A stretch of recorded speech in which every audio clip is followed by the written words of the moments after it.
Hey there, welcome back to our channel. Today we're going to show you a complete guide on how to make a Telegram public channel. So let's get started. Step 1. Open the Telegram app on your Android device. Step 2. Look for the pencil icon at the bottom right corner of your screen and tap on it. Step 3.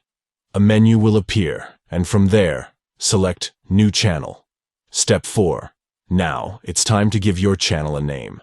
Type in the desired name and, if you want, add a description. That's it. You've successfully created your Telegram public channel. It's that simple. Telegram is a fantastic platform for connecting with like-minded individuals and sharing your thoughts, ideas, and content. With a public channel, you can reach a wider audience and engage with them in meaningful discussions. So, whether you're a content creator, a business owner, or simply someone who wants to share their passion, creating a Telegram public channel is a great way to connect with others.